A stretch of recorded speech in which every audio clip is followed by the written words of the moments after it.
Hi folks, you're with Tacitus today at your Pushback channel, and thank you for joining this audio live stream. In this essay, I'd like to talk about a couple of supposed studies that have come out from some of the biggest international NGOs in the world. Now, these are NGOs that move money around to the tune of tens of billions of dollars, US dollars, that's billions with a B. And so they're, no matter how you look at it, they're a huge enterprise. They're very much tied in with the United Nations and with the globalist machinery and infrastructure. They're very instrumental in moving masses of black and brown peasants around the world and providing the logistical machinery to move these peasants around. They provide agitators and stirrers and propagandists in all the refugee camps around the world, and openly encourage illiterate black peasants to say, you should go to the West and we'll help you get there, and we'll pay for everything, and we'll provide you with the transport, the clothing, the food, the drink, the whole lot. And they're so well supplied with some of it brand label clothing that clothes, these people don't bother washing clothes or reusing them. They just get new outfits of clothes as they go along through all these waypoints and so on through the travel infrastructure machine that these NGOs are facilitating. Now, on top of that, but working for an NGO, sort of, I knew a couple of very lefty, type ladies, when I was younger, and they were sort of your gender studies types, but they still wanted to date guys who had well-paid jobs. So they kind of defected to the dark side when they wanted a nice dinner out and so on. But these girls were working for the NGOs, and they were paid shit money back in the day. Now those days are long gone.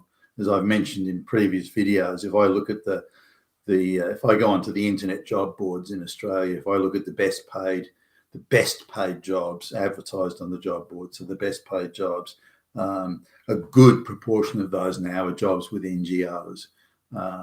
In some instances, not some instances, if you look at the amount of jobs that are government, Quango or NGO, they today and for some years have handsomely surpassed the numbers of jobs in the private sector in that top pay bracket. So that just gives you an idea of how much money is around in the NGO sector now. But these two papers, studies, they call them studies, they're not fucking studies, they're just propaganda bullshit, but they're about violence against, or supposedly about violence against women. Now these NGOs are saying, I'm going to quote from one in just a minute, I've got it in front of me here, I've got some of it. They're saying that the violence against women problem has never been greater. Now, I'm old enough now where I can remember, just like in senior high school, I can remember reading articles in the newspapers about how this violence against women was a terrible thing. It had to be stopped, and the only way to stop it was to employ armies of social workers and to throw gazillions upon gazillions of dollars at it. That was the only way it could be done, and there had to be a major change in attitudes and in society. Only the wholesale change of societal attitudes could prevent it, because it was like Nazis and white supremacists today.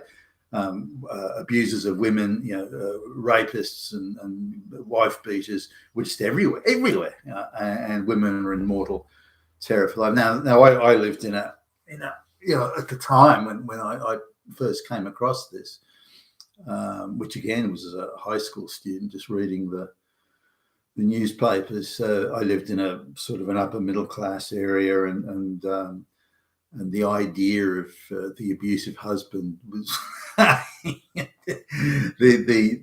the thing around in those places was the bossy wife. It certainly wasn't the abusive husband. And some of the wives, some of the women, like the mums of the kids that I knew, and I went to their place and everything, they were so domineering over the husband that it was bordering on dominatrix level. As I look back now, at the time I just thought, oh well, but anyway, so you can imagine the sort of daughters they produced. But this idea that it's some sort of, it's everywhere, and particularly evil white men doing it, of course, has always been a cherished thing. But really, it's not not that the man's an abuser or the woman's being abused, or there's there's rapes and bashings and this sort of thing. The wife beating, far from it. It's a Marxist attempt to reshape society and break up the family and this sort of thing. So they just excuse me, the entry level, the entry point that they're using to climb into the family and climb into the social fabric of the nation is just through this, because it's who's against it? Oh, women are being beaten, raped everywhere. Oh no, it's terrible. We have to do something. So that's sort of the emotional entry point. But the reality is, what if they said, well, look, we're a bunch of Marxists trying to re-engineer society, and then nobody would pay any interest. So it's very much coming in from they're always finding entry points. Violence against women, oppression of LGBT, white supremacy, racist. That's again the entry point, so they can climb in and spread their poison into the society. But so let's have a look at what this particular report says. Now, I'm going to sort of skim through it here, so it may be out of sequence given the way they spread the propaganda. So the way they start these things is the United Nations Violence Against Women Prevention Committee says that 500,000 billion trillion women are abused, murdered, killed, hung, drawn and quartered, raped every year. And so now they won't say that that's a body or a group or a committee made up of angry, brutish, men-hating lesbians and who are openly committed to eradicating the family unit. They won't say that. They'll put them up as an independent, sober sort of committee and panel of experts. Well, if the experts said it, then it must be true. And then they'll go into a story. Her name is Mugumbo, and she was raped and beaten by 500 million men repeatedly, and then she went to the police, but they laughed at her because they're Nazis, and then the police raped her again, and then she went to the judge in the court, and the judge raped her. Oh no, there's no of these people to go, we have to do something, it's a fucking emergency. So that's how they present the very emotional. Now, does that person even exist that they're doing the story on? Did those things even happen? I mean, who gives a shit? They've already asserted, the committee has said, this supposedly independent expert committee has said so the story must be true. So that's how they wrap and peddle the propaganda. Now, is any of it true? Probably not. There's certainly no evidence. There's nothing to back it up. Far from it. So it's never been worse, this violence against women. Now, they've got a lot of conflicting positions here. They condemn abortions in the third world, the dirt poor third world where you walk across dead bodies in the street. They condemn abortion there, but then at the same time claim that women producing children becomes the basis for them being hostage to the patriarchy. And then they support abortion in the first world, where there is no such patriarchy as they're claiming exists in the third world. So you can see the multiple contradictions there. They're taking propaganda positions in every case rather than producing some sort of coherent dialogue. So they're against abortions in the third world because that takes away women's power. They are in favour of abortions in the third world because it removes the dependence of women on procreation and male support. So they like that. And they aggressively support abortion in the first world. So I don't try and work out what they're really on about there. You can't. And if you're prepared to read long enough and to pick out the bits, and I'm quite good at picking those things out, then you can see the contradictions. Now, they do concede that violence against women is prevalent in the third world, particularly in areas where, again, we're talking dirt poor countries here. I've been to some of these places where you walk across dead bodies in the street, even in the cities, and it can take a while before they move those dead bodies, by the way. And whether that's in India or Africa or places like that or parts of Indonesia, it's kind of how it is. It's a shock when you first see it.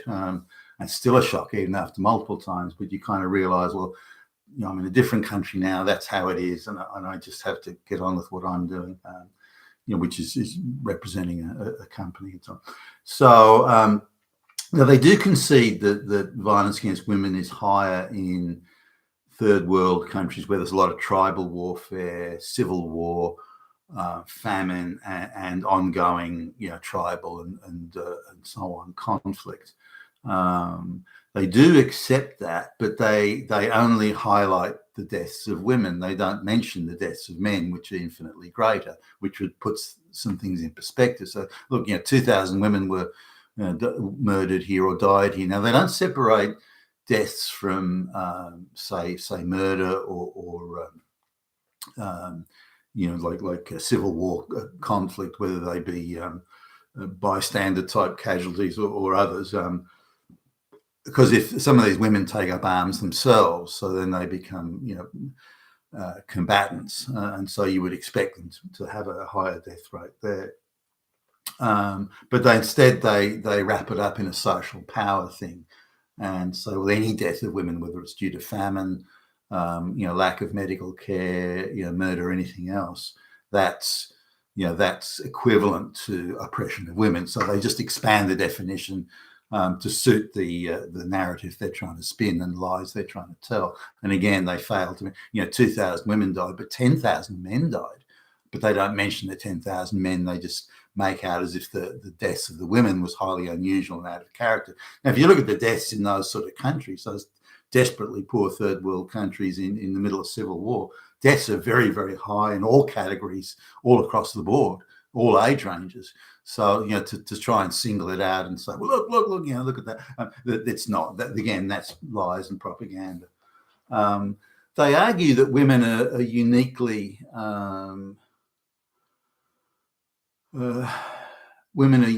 prevented from accessing human rights. They do this by, again, using a supposedly independent expert asserting that, then giving a supposedly true anecdotal story which backs up what but none of that's, I don't know if any of it's true. I tried to find references on some of these things and couldn't. So I think the whole thing is made up there, again, as part of a sort of dramatic, emotional narrative rather than anything factual. Again, the sidebars of personal suffering stories from women, only their first name and this sort of thing it's unverified. It has no support. It's very, very emotionally told using very emotive language, which strongly suggests that it's not accurate at all. Now, there's stories that women are strong and independent and they're rising up to fight back against evil men. How this fighting back's meant to take place, I don't know. They're sort of saying, well, the United Nations Women's Conference and the European Union Women's Conference, there are now more black lesbian judges than before, and this means the fight back. Now, there's no talk of the law or the rule of law or due legal process or rules of evidence, which are the best safeguard for any citizen anywhere in the world. That is always the best safeguard. Arbitrary laws that are just made up due to some sort of bullshit social narrative, they're crap. But there's no talk about that. They want special laws to protect women and victimize men. Only then can this so-called violence against women stop. Now, because that's the solution they advocate, then that they're not advocating on behalf of women at all. They're advocating on behalf of destroying the fabric of society. If they really cared, they would want scrupulous observance of the rule of law and due legal process. Scrupulous observance, because laws already exist on the books. It doesn't matter whether a man beats up the guy next door or the sister or the wife or this or that, doesn't matter. It's against the law. It's called assault and battery, and there are laws against that. and those laws already exist and should be applied in the event that it can be proven in a court of law that these things happen, that the event occurred. Now, if women are leaders in the world, then the world will be a better place. So that's the claim here now. What they've got in support of that claim, I've no idea, but that's the assertion. The allegation here is 1.5 billion women are being beaten or raped or oppressed as we speak. Again, another group they've cited here, which is a screaming propaganda outfit, filled with angry lesbians and gender studies thing, saying that abuse by the male partner is the leading cause of injury and harm to women. Now, I'd like to see the numbers on that. So, in the third world where women are dying from malnutrition or dying in childbirth, because of lack of medical resources in these dirt poor countries, this gets included in what it may be. You and I may see this as lack of medical care, but to these propagandists, lack of medical care is the equivalent to a woman being beaten to death by a straight white male. It's the same thing. They don't separate. The woman has died, and she died because she had procreated with a man. So really it's his fault, and therefore it's murder and ideology and emotion and rah. So this is the approach they they take. So domestic partner abuse by a man is a leading cause of injury and harm to women. That's absolute nonsense, of course, but hey, who cares? Now, if they come back to an abortion here and say that forced abortions in the third world, because girls are less desirable than male, because male children will work in your farm and so on, this sort of thing, and more likely to look after you financially when you're older. And whereas women, when you marry them off, you have to give a dowry, so that and they don't do the work that the boys will do. So infanticide does go on. I don't think there's any question about that in the third world. But they're arguing now that abortion is an act of oppression against women, because 60 million. So they argue here. I don't know how true that is. 60 million women. They don't give a timeline. The inference is it was over the last decade, perhaps, but I'm not quite sure. 60 million women, as in female babies who have been aborted, thus 60 million women who would be in the world, they argue in this paper, are not there, and that is oppression. But hold on a minute, go up a few paragraphs here, and you're saying that abortion rights for women is a human right and a woman's right, and to not allow it or to prevent women from aborting is evil. Now you're saying that abortion's good, then it's bad, then it's good, then it's bad, depending on which side of the argument you want to come from. Oh, well, load of crap. Now, a radical feminist agency in the United States is quoted here saying 85% of victims of domestic violence, and they're saying men here. Well, they say domestic violence here, and then the next paragraph, they then have a story about a man oppressing a woman. So the inference is there. They don't mention, lesbian violence, which is quite substantial, or violence, say, brothers and sisters or other family members, mothers to children, those sort of things. So the inference there is 85% are committed by men. I don't believe that. Now, they say this is a middle income country or region of the world. They're saying that 2,000 women are murdered by their male partner every year per million of population.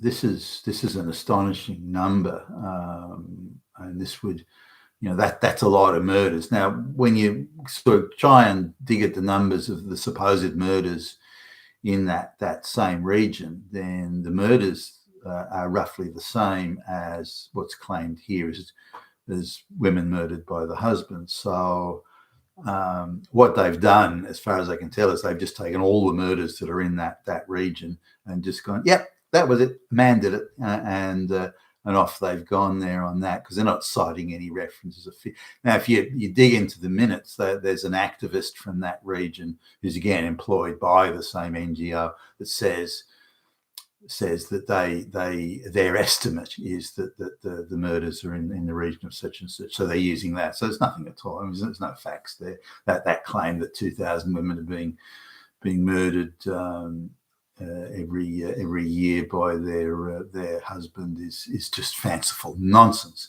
But it looks good. You can imagine the young gender studies, schoolgirl type thing. Oh no, we've got to fight back against the Nazis. There's white supremacists everywhere. Hitler. So the violence against women definition is very broad, and you have to pick through it a bit here. But for example, if you tell a joke in a house or an office, family setting it could be, or in an off-work setting, if you tell a joke and she overhears the joke, you haven't told it to her when she's not in the group, you're telling, but if she somehow overhears it, and is offended by it, they've got that listed as violence against women. Now, when you've got that low bar, then no wonder they come up with these numbers of 85% of women are being abused. if that's the low bar you have to meet. And there's some other crazy ones that are old hoary chestnuts, like if you're husband and wife in bed, but a cold night, and he gets more of the warm blankets than she does, then that's an act of oppression and therefore violence, and so on. So the bar is very, very low. Now, they argue that if only women were equal to men, because they're not equal anywhere in the world, not like there's gender quotas for giving women jobs that they haven't earned, that sort of thing. But if women were equal to men, so this argue, then none of this violence would occur. So again, we come back to the issue here. The issue isn't the violence; they're making all that shit up, but or they're going to a third world country that's in the middle of civil war and using that as the example. But their issue is if only women were equal to men. Now, by equal, they mean equity. So they mean equal outcomes in everything. And if that were the case, then there would be, so they claim, no violence. But the violence they're claiming doesn't exist. And if it does exist, they're exaggerating or inflating it by 30, 40, 50 times to try and make it big and dramatic. The reality is they want to re-engineer society, and this is just one of the devices they're using to do it.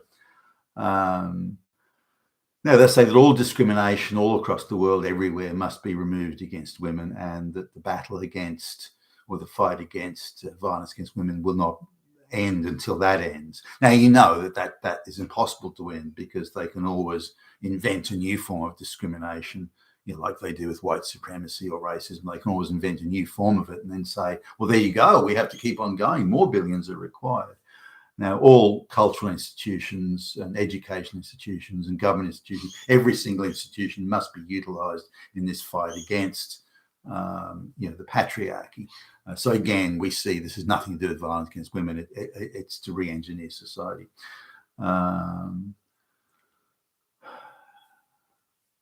So they also claim here that any form of coercion, but only when it's used against, if it's used against men, that's fine. Any form of coercion against women is violence against women, any form of coercion.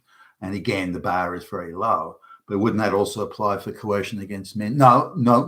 It is only bad if it's done to women, not if it's done against men, because men are evil, fascist Nazis. We have to use coercion.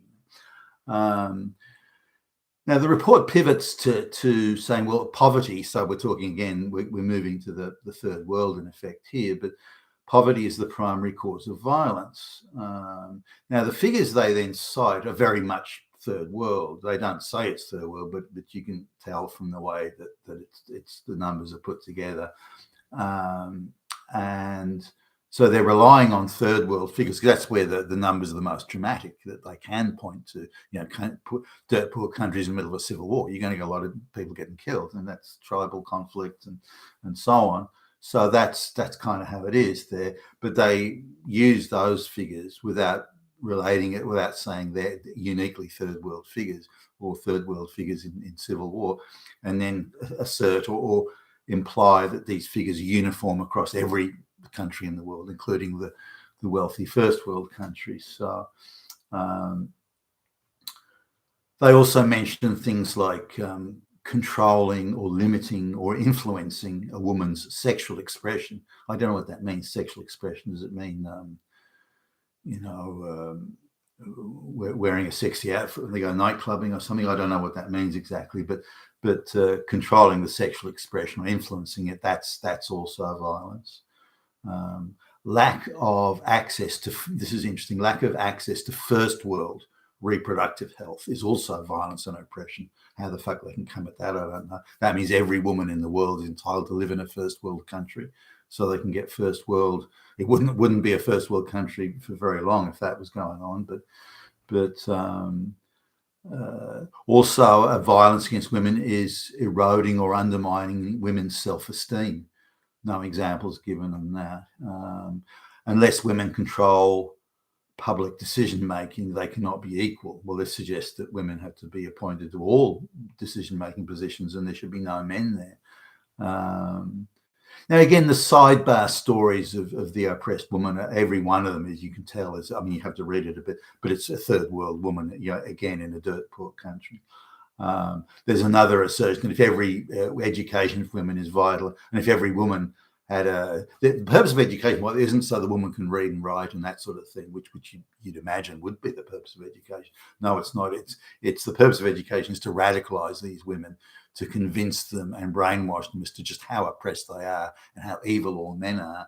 And that's the purpose of education. And you can, again, you start to read through that if every woman, every illiterate black peasant woman in the world had a gender studies degree, then the world would be a better place, that type of thing. They do assert that there have been great steps, or huge steps forward in equality for women, but they don't state what they are. And they jump in with there's still gazillions of lesbians who are oppressed, and if only they had gender studies degrees, then they could also get fixed.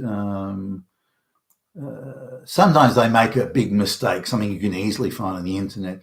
They're saying 1,500 women were murdered or died as a result of varying forms of oppression, such as they don't have enough food to eat in a famine or something like that. But at the same time, over 10,000 men died in that same area, which they don't mention.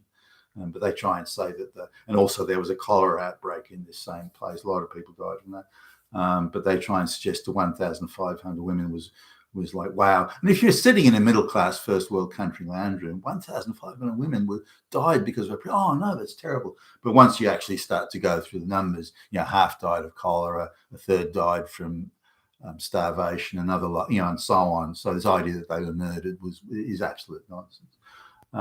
They also said that when it comes to prosecuting men and dragging men into court and punishing men, that the woman's allegation should be enough to secure a conviction. Now, that is chilling. That is chilling. Can you imagine somebody saying that? Well, if she says it, it must be true because women never tell lies. Never tell lies, says this. So just an allegation alone must be the sole determinant. Now, I think we're not far off that in the West now. Certainly what I've seen in the divorce courts, the woman's allegation is treated as fact.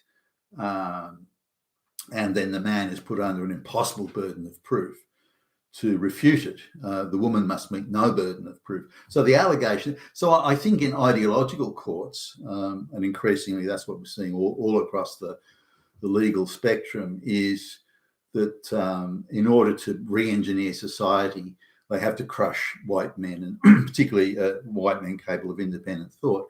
And one of the great ways to do that is to just use arbitrary allegations and then use that as a device to go after these white men who've committed no crimes. Or whether he's an abuser, he's a child abuser, he's a wife basher, he's this or that. Because the ideological activist court says the allegation is fact. And they're actually calling for this. So they're not saying the rule of law and due legal process. They don't want any of that. What we want is she makes an allegation, he goes to prison. End of story. And that's insane. So anyway, that's my coverage of this, and it's pretty scary. You've been with Tacitus today, your Pushback channel, and thank you for listening.